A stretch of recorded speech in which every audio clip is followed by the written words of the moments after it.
IR1 current flowing through resistor R1 त्याची value काय बनेल तर व्होल्टेजेस. हे बघा सगळ्यांच्या अक्रॉस काय सेम आहे तुम्हाला सांगितलं, प्रत्येक रेझिस्टरच्या अक्रॉस काय सेम आहे, voltage across each resistor is same म्हणजे व्ही नेट आहे. मग व्होल्टेज अक्रॉस R1 पण काय घेताल value, so voltage across R1 is V net, तेवढंच व्होल्टेज आहे त्याच्या अक्रॉस पण अपॉन रेझिस्टन्सची value R1. Voltage across R2 resistor ते पण तेवढंच आहे, व्ही नेटच आहे सर अपॉन R2. दोघांमधनं दोन्ही बाजूला व्ही नेट कॉमन निघेल, व्ही नेट दोन्ही बाजूचा कॅन्सल होईल, इथे राहिलं 1 upon R net is equals to 1 upon R1 plus 1 upon R2. Formula समजला. मग अशी डायरेक्ट ॲडिशन होती, आता ह्या केसमध्ये डायरेक्ट ॲडिशन नाही केली आहे. मग ह्या केसमध्ये काय केलं सर, तर या केसमध्ये आपण त्यांच्या रेसिप्रोकलची ॲडिशन घेतली आहे आणि आन्सर सुद्धा रेसिप्रोकलच्याच फॉर्ममध्ये समजून घ्या. ओके बच्चा पार्टी, ये देखो वी नेट ये ऊपर से कॉमन निकला, इधर का वी नेट LHS का RHS का कैंसल, बच्चा कौन 1 upon R net is equal to 1 upon R1 plus 1 upon R2. यहाँ तक चीजें क्लियर. उस समय देखो अपन ने क्या किया, तो अपन ने R net is equal to direct addition था, यहाँ पे 1 upon R net is equal to 1 upon R1 plus 1 upon R2.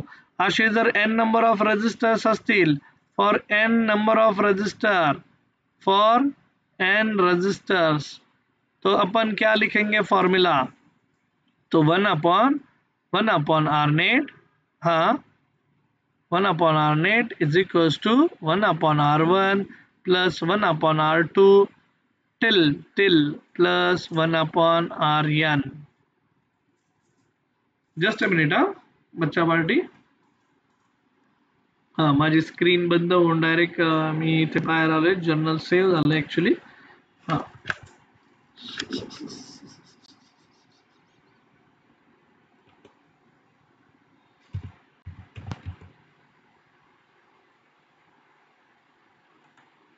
Just a minute एकच मिनिट.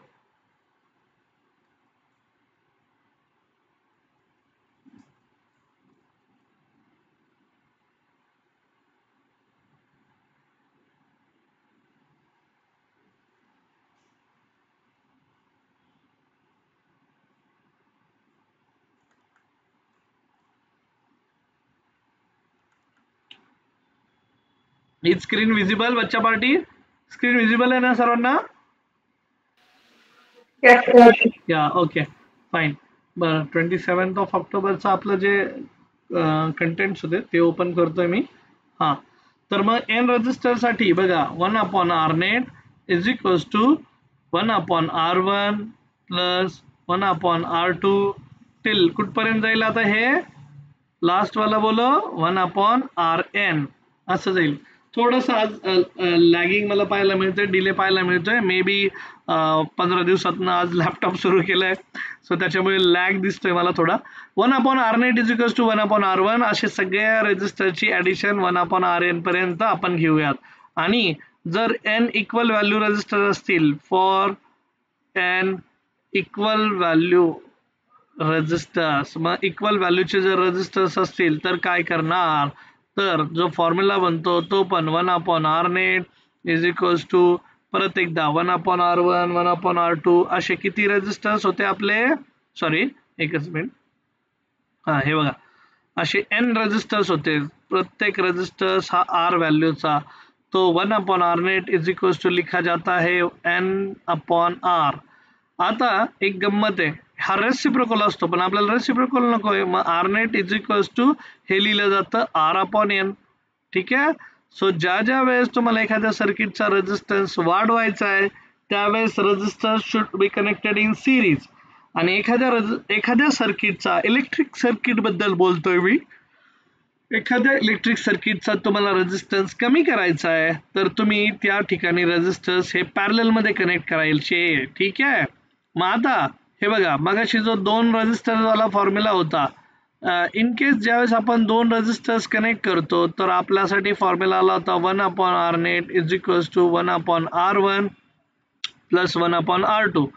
एक तर तुम्ही क्रॉस मल्टिप्लिकेशन, 2 मेथड आहे याला सॉल्व्ह करण्याचे, एक तर क्रॉस मल्टिप्लिकेशन जे की तुम्हाला लोकांना जास्त आवडतं. ठीक आहे. मला क्रॉस मल्टिप्लिकेशन पेक्षा मी इक्वल डिनॉमिनेटर बनवायला जात असतो मी, डिनॉमिनेटर इक्वलायझेशन म्हणत असतो मी त्याला. तर तुम्ही ती पाहतालच मेथड, आपण काही न्यूमेरिकल्स पण घेणार त्याच्यावर, डिनॉमिनेटर इक्वलायझेशन, ठीक आहे, किंवा त्याला LCM पण म्हणतात तुम्ही. तर त्या मेथडने जातोय. तर क्रॉस मल्टिप्लिकेशन मध्ये बघा आता, मग मी इथं लगेच फॉर्म्युला लिहित होतो. तर फॉर्म्युला लिहिताना बघा काय करतोय मी आता, 1/R1 R net is equals to 1/R1 plus 1/R2 है. तो इस केस में you can also write down it in this fashion, 1/R net is equals to cross multiply केलं तर वरती बनतंय ॲडिशन R1 प्लस R2, खाली बनतंय मल्टिप्लिकेशन R1 इंटू R2. याचाच reciprocal घ्यायचा, उलट केलं तर R net is equals to बनतंय R1 into R2 upon R1 plus R2, ठीक है. सो ये बन गया अपना R net का फॉर्म्युला बच्चा पार्टी. सो दोन रेजिस्टर जर पॅरलल मध्ये कनेक्टेड असतील तर त्यांचा टोटल इफेक्टिव्ह रेजिस्टन्स काढायचा असेल तर वरच्या दोन रेजिस्टरची घ्यायची मल्टिप्लिकेशन आणि खालच्या खाली दोन रेजिस्टरची ॲडिशन घ्यायची. ओके, ते मी पुढे जाऊन दाखवेलच तुम्हाला आता ते कसं सोडवायचं आपल्याला, काय सोडवायचं आपल्याला. ओके, सो मग एक दोन न्यूमेरिकल त्याच्या रिलेटेड करूयात. सो तुम्हाला बेसिक आयडिया त्याच्याबद्दलची क्लिअर व्हायला हवी. इथपर्यंत आता कळलंय की रेजिस्टर जर सिरीज मध्ये असतील तर त्यांची काय होणार, ॲडिशन, आणि रेजिस्टर जर पॅरलल मध्ये असतील तर त्यांचा होणार रेसिप्रोकलची ॲडिशन. ओके, यहाँ तक चीजें ठीक, यहाँ तक चीजें क्लियर. बच्चा पार्टी सांगा मला पटकन. Yes sir. ओके, मग आपण न्यूमेरिकल घेऊ. सो तुम्हाला आयडिया त्याच्याबद्दलची क्लिअर व्हायला हवी, ठीक आहे. So I would like to go with numerical. एकच मिनिट, तुमच्या बुक मधलं न्यूमेरिकल पाहत होतो. ओके, बुक मध्ये असं स्पेसिफिक न्यूमेरिकल नाही दिले तर मी डायरेक्टली घेतो न्यूमेरिकल तुमचा. सो तुम्हाला आयडिया क्लिअर होईल जाईल. बर, आता हे बघा, एक सर्किट दिले, त्या सर्किट मध्ये सपोज आता 3 रेजिस्टर्स आहे. एक आहे सपोज क्वेश्चन, हा बघा, रेजिस्टर आहे R1 R2 R3 आणि याच्या अक्रॉस एक बॅटरी कनेक्ट केलेली आहे. आणि रेजिस्टन्स पण कसे बघा, R1 त्याची व्हॅल्यू आहे सपोज 3 ओहम, R2 त्याची व्हॅल्यू आहे 6 ओहम, R3 त्याची व्हॅल्यू आहे 9 ओहम.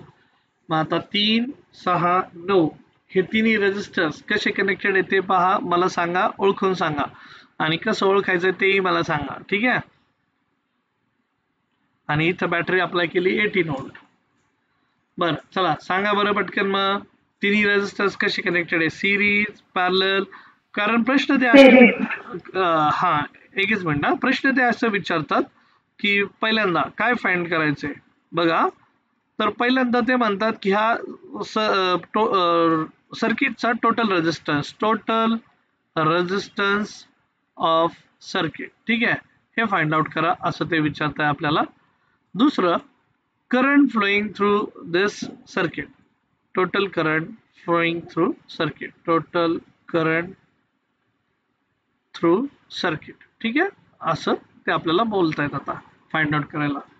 तर मग कधी पण लक्षात ठेवा, सर्किट आहे ना छोटं करायचं. छोटं म्हणजे कसं की सोल्युशन काढण्यापूर्वी सर्किट मध्ये एकच रेजिस्टर राहायला पाहिजे, कितीही मोठं सर्किट असू द्यात, कितीही मोठं, ठीक आहे, त्या सर्किट मध्ये एकच रेजिस्टर राहायला पाहिजे. शेवटी ते पॅरलल असेल, वाकडे तिकडे असतील, सिरीज मध्ये असतील, ऍडिशन करा, काय करायचं ते करा, पण मला माहित नाही, सर्किट मध्ये एकच रेजिस्टर, एकच बॅटरी, आणि ह्या बॅटरीमुळे जो करंट फ्लो होईल सर्किट मध्ये, सपोज I net नावाचा करंट फ्लो होत असेल तर I net नावाचा करंट, मग आपला ओम्स लॉ वापरायचा आणि आन्सर काढायचं. I net is equals to V net upon क्या, R net. ये फॉर्मूला यूज करने का ओम्स लॉ का बाबा, ठीक है. अरे ठीक है क्या, बात आई समझ में. सो ओम्स लॉ वापरायचा आहे, सर्किट मध्ये सगळं सर्किट रिड्यूस करायचं, किती नंबर ऑफ रेजिस्टर्स असू देत सर्किट मध्ये, ते सिरीज मध्ये असतील, पॅरलल मध्ये असतील, आणायचे त्यांना, सिरीज मध्ये पॅरलल मध्ये नसतील तर ऍडिशन करून घ्यायचं आणि सगळ्यांचा एकच रेजिस्टर बनवायचा. मग आता ह्या सर्किट मध्ये मगाशीचा प्रश्न परत रिपीट करतोय, हे सिरीज मध्ये की पॅरलल मध्ये हे कसं ओळखायचं?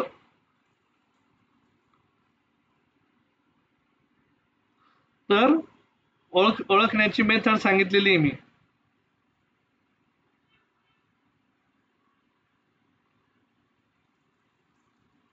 सांगा, ओळखण्याची मेथड काय सांगितली होती? की सर्किटच्या पॉझिटिव्ह टर्मिनल पासून करंट फ्लो होईल आय नेट, तोच करंट R1 मधनं चाललाय, तोच R2 मधनं चाललाय, तोच R3 मधनं चाललाय. म्हणजे एकाच रस्त्यावरील ही 3 वेगवेगळी गावं आहेत. सेम करंट सगळ्यांमधनं चालला. करंट कधीच कमी जास्त होत नसतो. जेवढा करंट बॅटरीतनं निघालाय ना, म्हणजे त्याच्या पॉझिटिव्ह टर्मिनल मधनं निघाला, तर तेवढाच करंट परत त्याच्या निगेटिव्ह टर्मिनल मध्ये पण येतो, निगेटिव्ह टर्मिनल मधनं री एंटर करत असतो. याला म्हणतात law of conservation of charges. ठीक आहे. सो जेवढा करंट इथनं निघेल, सपोज इथनं जर 3 अँपियरचा करंट निघाला एखाद्या बॅटरी मधनं, फॉर एक्झाम्पल बरं का, माहित नाही, तर ह्या R1 मधनं पहिल्या रेजिस्टर मधनं पण तेवढाच जाईल, R2 मधनं पण तेवढाच जाईल, R3 मधनं पण तेवढाच, परत घरी सुद्धा तेवढाच येईल. म्हणजे जाताना कुणी या करंटला खाऊन घेणार नाहीये किंवा करंट लॉस होणार नाहीये. करंट जसेच्या तसा सर्वांना. समजतंय का? मला सांगा. Sakshiji, Sakshi, yes. Prem, Priya, Yes, sir. Yeah, okay, fine. So मग ते माझं सांगण्याचा उद्देश आहे. मग आता कमिंग बॅक, तर total resistance of circuit, total current through the circuit. मग आता कमिंग बॅक, मी तुम्हाला सांगतोय, as all resistors are connected in series, सगळ्यांची घ्यायची ॲडिशन करून. सो ॲज इथं लिहितो, all resistors are connected in series, are connected in series. ठीक है. So therefore R net is equals to, सगळ्यांची काय करतो अपन एडिशन, R1 R2 R3 सभी का होगा एडिशन, तीन ही रजिस्टर है इसलिए, हाँ n हो गए तो n रजिस्टर्स लेते हैं अपन. अभी 3 ही रजिस्टर है अपन के पास. जनरल ये बार बार सेव क्यों हो रहा है बाबा? कुछ तो गडबड है दया. बर, ठीक आहे. सो जर्नल परत एकदा ओपन करतो आम्ही, काय हरकत नाही. मला असं वाटतंय त्याचे ड्रायव्हर्स आता प्रॉपरली इन्स्टॉल झालेले दिसत नाहीये. त्याला उद्या आता त्याचं ड्रायव्हर इन्स्टॉलेशनचं काम करेल मी, त्याच्यामुळे ते असं सारखं सारखं बंद होतंय आणि सारखं सारखं सेव्ह होतंय.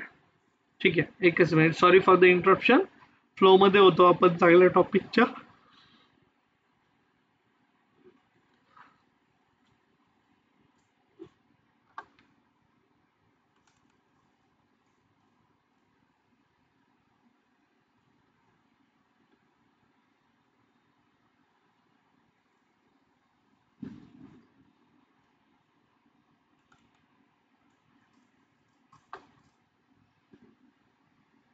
हां, सो सगळ्या रजिस्टरची काय झाली इथे ॲडिशन, R1 R2 R3 ह्या तिन्ही रजिस्टरची आपली झाली ॲडिशन. मग R1 R2 R3 ही जर ॲडिशन आपण लक्षात घेतोय, तर 3 ओहम, 6 ओहम आणि 9 ओहम ह्या तिघांची आपण ॲडिशन करून टाकूया.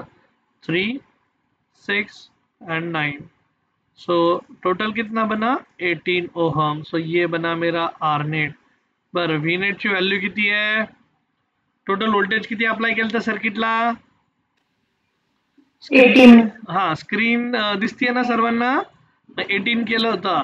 आर नेट तेवढं आहे. मग करंट काढता येईल का? याला म्हणतात मग टोटल रेजिस्टन्स ऑफ सर्किट. लक्षात राहील, this is total resistance of circuit. सर्किटमध्ये 3 रेजिस्टर होते, पण सगळ्यांची ॲडिशन झाली कारण ते सगळे सिरीज मध्ये कनेक्टेड होते. आणि I net is equals to आपला फॉर्म्यूला होता V net upon R net. So V net का वैल्यू है अपना 18 वोल्ट्स और R नेट का है 18 ओहम. कैंसिल हुआ दोनों और आंसर क्या मिला फिर अपन को 1 एम्पियर. ठीक है. सो करंट त्याचं जे युनिट असतं ते मेजर करतात एम्पियर मध्ये. बच्चा party, A stands for ampere. Current का युनिट एम्पियर बाबाने शोध लावला होता करंटचा, म्हणून त्यांनी सांगितलं अय माझं नाव वापरा, त्याचं नाव अजरामर झालं. ठीक आहे, करंटचा शोध लावला बाबा त्याने. So that is ampere.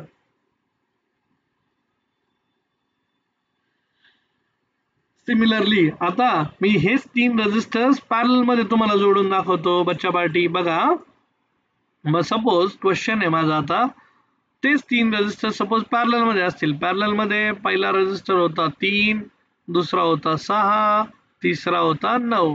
9 6 3. ठीक आहे.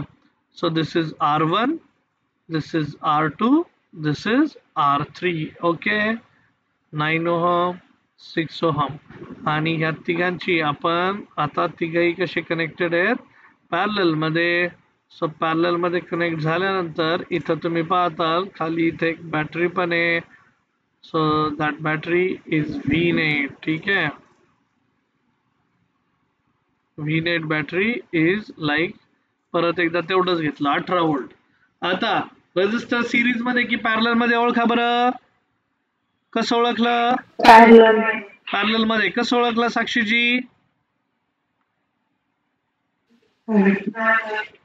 प्रत्येक, हे बघा आता ह्या बॅटरी मधनं जाणारा जो करंट असेल त्या करंटला आपण नाव दिलं होतं I-net, टोटल करंट. मग ह्या R1 मधनं जाणारा वेगळा, त्याला I1 नाव दिलं. R2 मधनं जाणारा वेगळा, त्याला R2 दिलं. आणि R3 मधनं जाणारा वेगळा, त्याला नाव दिलं I3. So I1, I2, I3 असे टोटल करंट.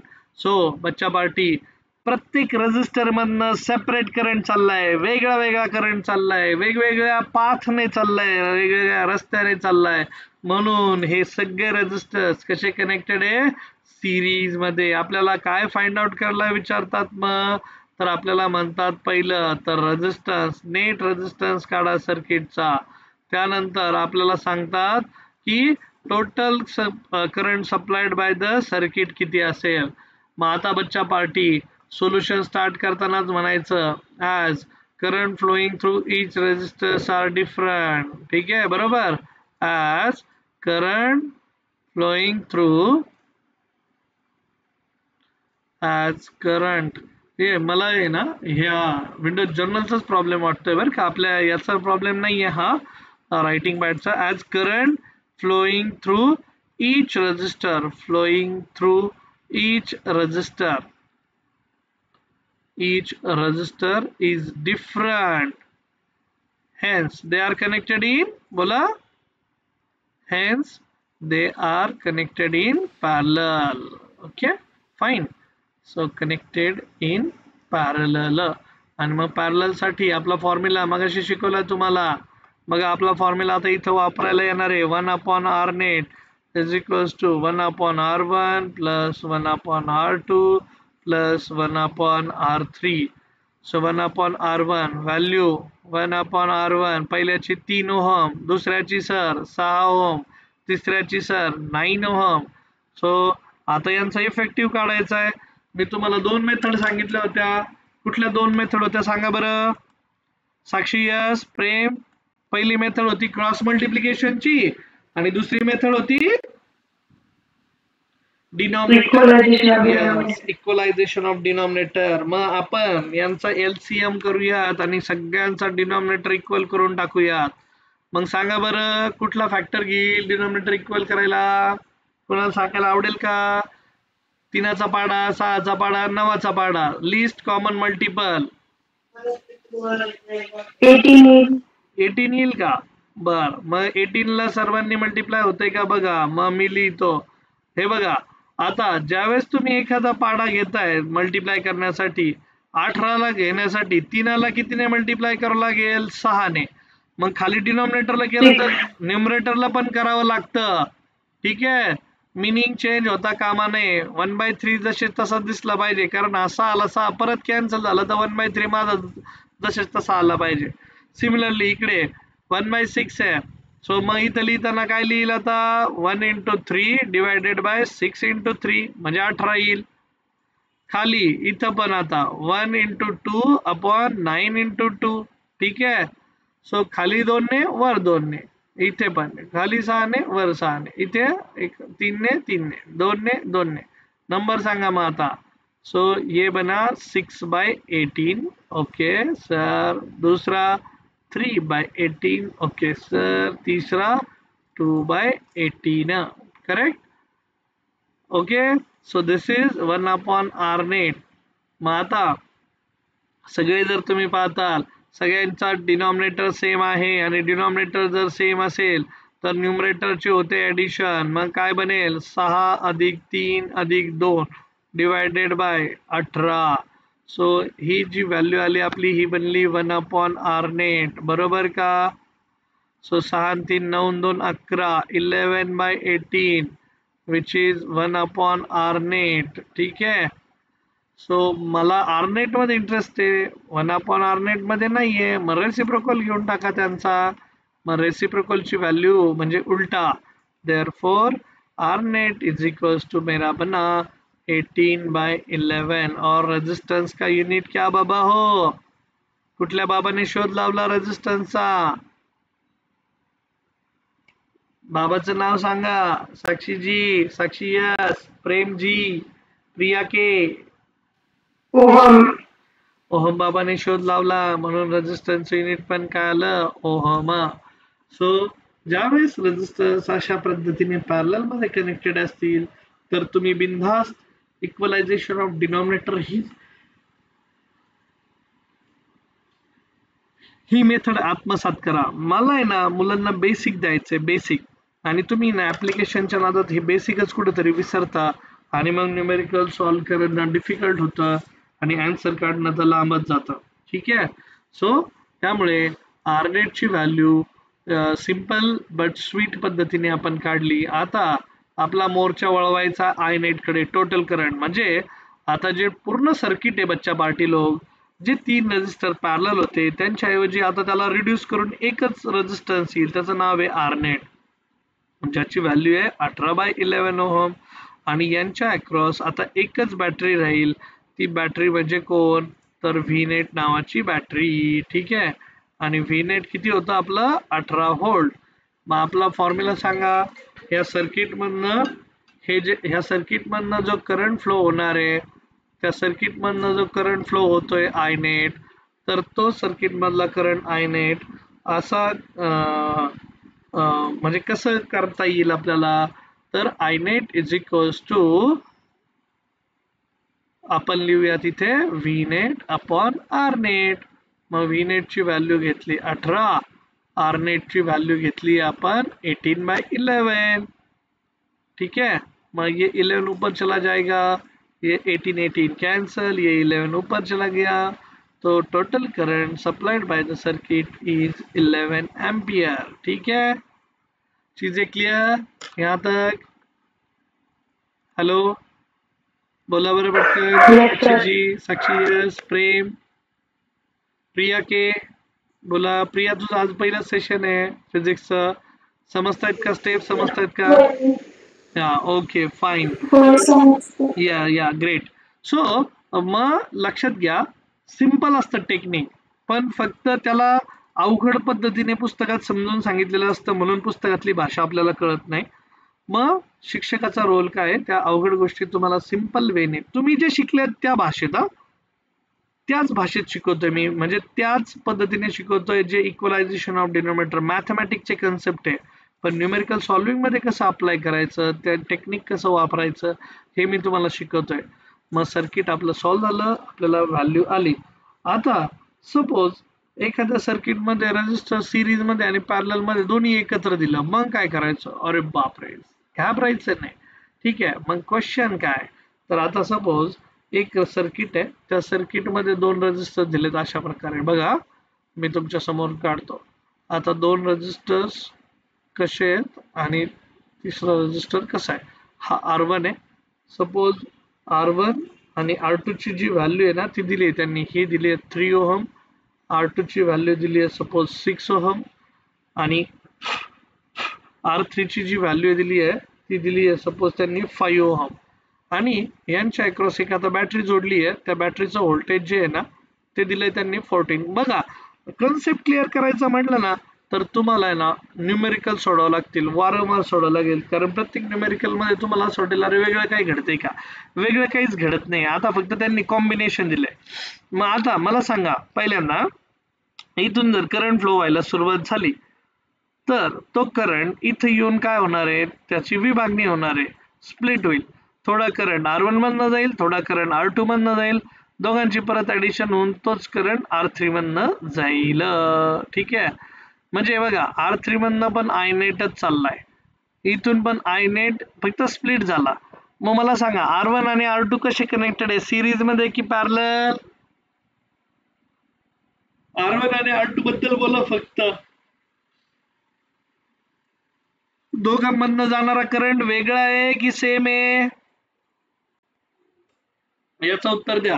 साक्षी जी, साक्षी यस, प्रेम यस, वेगळा. R1 आणि R2 मधनं जाणारा करंट वेगळा, म्हणून दोघं कसे आले मग पॅरलल मध्ये, बरोबर. मग पॅरलल मध्ये आलं तर R1 आणि R2 चा आधी एक पॅरलल कॉम्बिनेशन काढून घ्यायचं आणि त्यांचा जो इफेक्टिव्ह येईल, जो R1 आणि R2 चा इफेक्टिव्ह असेल, बघा आता मी काय करतो हा. सो आपल्याला फाइंड आउट सपोज करायला सांगितलं त्यांनी, टू फाइंड, एवढंच सांगतात. पहिलं असतं RTH, टोटल रेजिस्टन्स सर्किटचा. दुसरं सांगतात करंट किती फ्लो होतोय त्या सर्किट मधनं, RTH मी R नेट टोटल रेजिस्टन्स बोलतो.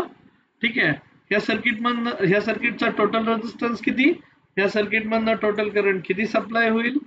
आणि जर जमलंच ना तर ते असं विचारतात की प्रत्येक रेजिस्टर मधनं current through each resistor, current through each resistor असंही विचारू शकतात. ठीक आहे, तर आणखी एक चौथाही विचारतील, voltage across each resistor, voltage across each resistor. Okay, so ह्या टेक्निकल टर्म्स आपण एकदम एक्झॅक्ट कव्हर करतोय आता सगळ्या.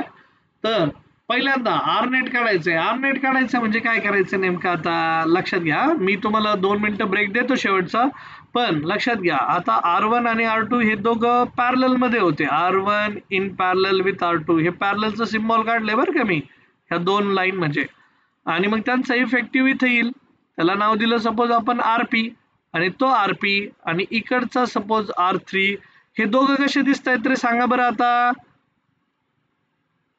हा V नेट, हा हे बघा, मगाशी R1 आणि R2 कसे होते, साक्षी यस, साक्षी जी, प्रेम, R1 आणि R2 इथं कसे दिसत होते पॅरलल मध्ये.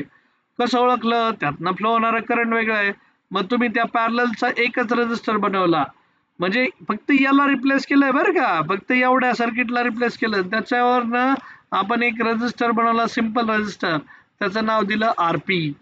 मग RP कोण आहे, तर RP म्हणजे R1 आणि R2 नावाचे रेजिस्टर दोन्ही पॅरलल मध्ये आपण कन्सिडर केले, त्यांच्यापासून एकच रेजिस्टर आणि R3. आता RP आणि R3 सिरीज मध्ये. मग बच्चा पार्टी आता मी डायरेक्ट फॉर्म्युला लिहितो बरं का. ठीक आहे, मला सांगा टोटल करंट, ह्या सर्किट मधनं फ्लो होणारा जो टोटल करंट असेल त्याला आपण लिहिलं I net. So I net नावाचा जो करंट आहे, तर I net is equals to मी लिहिल V नेट डिवायडेड बाय R नेट. ठीक आहे, सो V नेटची व्हॅल्यू दिलेली त्यांनी 14 व्होल्ट, म्हणजे बॅटरी 14 व्होल्टची, divided by R net. R net म्हणजे आता दोघांचं कॉम्बिनेशन, एक RP नावाचा रेजिस्टर आणि एक R3 नावाचा रेजिस्टर. सर दोघांची ऍडिशन होणार कारण ते दोघं सिरीज मध्ये आहेत. हो बाबा, पण RP नावाचा रेजिस्टर तर पॅरलल मध्ये होता, ते तर मला व्हॅल्यू काढावं लागेल ना. अरे कळतंय का, साक्षी जी, साक्षी yes, Prem, Priya Yes, sir. हा, तर R नेट, RP आणि RC ची ऍडिशन घेतली, पण RP कोण आहे, तर RP is a parallel combination of, RP is a parallel combination of R1 and R2, तो यहाँ पे लिखा R1 in parallel with R2 plus R3. ठीक है, so this is current I net, this is current I net. okay, so I net जो current जा रहा है अपन का, तो R1 R2 पैरेलल में आया अपन का और R3 उसका एडिशन में किया. ठीक है, तो मी जी पॅरलल कॉम्बिनेशन आहे मगाशी शिकवलं होतं पॅरलल साठी काय करतोय आपण. सो पॅरलल साठी फॉर्म्युला माहिती आहे सर्वांचा, माहिती आहे. तर दोन पॅरलल मध्ये असतील तर दोघांचं एकतर क्रॉस मल्टिप्लिकेशन करून असं येतं R1 × R2 upon R1 + R2 असं लिहा, किंवा दोघांचा डिनॉमिनेटर इक्वल करा, कसंही करा, इट्स युअर चॉईस. सो मी तर आता त्या पद्धतीने सोडून दाखवतो तुम्हाला क्रॉस मल्टीप्लिकेशन वाला. So 14 upon R1 × R2, R1 R2 का वैल्यू बोलो कितना था, एक का था 3, दूसरे का था 6, ठीक है. थोड़ा मैं कॉम्प्लिकेटेड बना रहा हूँ आपको, लेकिन आपको याद आदत हो जाएगी. सो 3 × 6 मल्टिप्लाय केलं, डिवायडेड बाय 3 + 6 ॲडिशन केली, प्लस R3 ची व्हॅल्यू किती होती रे बाबा, हो 9 होती, घेतली जशी तशी. So 14 whole divided by 3 × 6 18 divided by 3 + 6 9. बरं बच्चा पार्टी, आता तुमच्यातला एखाद दुसरा असा शोध लावेल हा 9 ह्या 9 ला कॅन्सल करेल. नाही, चुकीचं, रॉंग. का बरं रॉंग, कारण हे ब्रॅकेट आहे ते आधी सॉल्व्ह करा, आणि इथे ऍडिशन आहे, मल्टिप्लिकेशन नाही. मल्टिप्लिकेशन असतं दोघांमध्ये, दोन ऑपरेशन्स मध्ये, डिजिट्स मध्ये, तर ते केलं असतं आपण. So this is 9 × 1 = 9, 9 × 2 = 18. So 2 + 9. Sir, R3 5 आहे. अरे R3 मगाशी मी 5 सॉरी ते मगाशीच घेतलं मी 3 6 9. बरं मग चला मागे येतो परत, R3 ची व्हॅल्यू चेंज करून टाकूया. ओके सर, 5 है इसका मूल्यांक, 5 मेरा लकी नंबर है. लकी नंबर मतलब एक्चुअली माझा बर्थ नंबरच 5 है. Okay, so I net is equals to 14 upon 18/9, वो जो अपन ने 2 लिखा, 2 आया उसका, 14 divided by 2 + 5. 2 + 5 is how much, 7. So 14/7 ये बन गया अपन का 2 ampere. So total current I net कितना बना फिर, बरोबर 7 × 2 = 14 ना. सो टोटल करंट ह्या सर्किट मधनं किती फ्लो होतोय, मग किती टोटल करंट फ्लो झाला, 2 एम्पियर. ओके फाइन बच्चा पार्टी, यहाँ तक चीजें क्लियर. परत एकदा कमिंग बॅक. Yes, sir. हा कमिंग बॅक, आता एकच मिनिट. हा हे बघा, थोडस तुमच्यासाठी मी कॉम्प्लिकेट केल्या गोष्टी, पण इट्स ओके, हे हॅबिट लागायला पाहिजे. आता R1 आणि R2 हे पॅरलल मध्ये होते, त्यांच्याबरोबर R3 हा सिरीज मध्ये येईल. मग R1 आणि R2 जर पॅरलल मध्ये होते तर मी आपला फॉर्म्युला आता उलट केलं, डायरेक्ट शेवटचा फॉर्म्युला आधी आणला. हे बघा, R1 आणि R2 पॅरलल मध्ये, त्याला RP म्हटलंय, R3 त्याला सिरीज मध्ये, आपला ओम्स लॉ, V net अपॉन R net. V net म्हणजे टोटल पूर्ण सर्किट मध्ये किती व्होल्टेज आहे, तर 14 व्होल्ट. टोटल सर्किट मध्ये टोटल रेजिस्टन्स किती आहे, तर R net. So I net is equals to 14 divided by RP + R3. RP is R1 in parallel with R2 plus R3. R1 in parallel with R2 है, तो उसको मैंने ऐसा लिखा, R1 × R2 upon R1 + R2. बहुत बच्चे इसमें confuse होते हैं पैरेलल कॉम्बिनेशन का फॉर्मूला लिखने में, ठीक है. So make sure that you won't make a mistake. So तेवढं मल्टिप्लिकेशन वरती खाली डिव्हिजन आणि ॲडिशन केलं, फॉर्म्युला सॉल्व केला. 2 + 5 is 7, which is 14/7, so 2 ampere. So बच्चा पार्टी क्विक रिव्हिजन, आता पटकन काय शिकलो मला सांगा बरं. दोन गोष्टी शिकलो आपण, resistors connected in series, resistors connected in parallel. मग कसं ओळखायचं आणि त्याच्यासाठी ओम्स लॉ काय वापरायचा सर्किट मध्ये, तो एक सांगितला. सो एकाच रस्त्यावरील वेगवेगळी गावं त्यांना म्हणतात रेजिस्टर्स कनेक्टेड इन सिरीज. दोन वेगवेगळ्या रस्त्यावरची दोन वेगवेगळी नावं त्यांना म्हणतात resistors connected in parallel. So ज्यावेळेस सिरीज मध्ये कन्सिडर करतो त्यावेळेस current flowing through each resistor is same, ज्यावेळेस पॅरलल कन्सिडर करतो त्यावेळेस current flowing through each resistor is different. ज्यावेळेस आपण सिरीज मध्ये कन्सिडर करतो त्यावेळेस voltage across each resistor, voltage हे हमेशा अक्रॉस घेतात, करंट हा हमेशा थ्रू फ्लो होतो. ह्या शब्दांनाही अंडरलाईन करायला सांगितली. ज्यावेळेस रेजिस्टर सिरीज मध्ये असतात त्यावेळेस डायरेक्ट ॲडिशन, ज्यावेळेस पॅरलल मध्ये असतात त्यावेळेस रेसिप्रोकलची ॲडिशन. बराबर, या तक चीजें क्लियर. मग आपण 1-2 न्यूमेरिकल त्याच्यावर बेस सॉल्व्ह करून पाहण्याची प्रयत्न केला. आणि त्याचे आन्सर पण काढले. आणि तिसरं कॉम्बिनेशन मी जे शिकवलं त्यामध्ये तुम्हाला सीरीज आणि पॅरलल मधलं दोन्ही शिकवलं. Okay fine. सो यहाँ तक चीजें क्लियर फिर.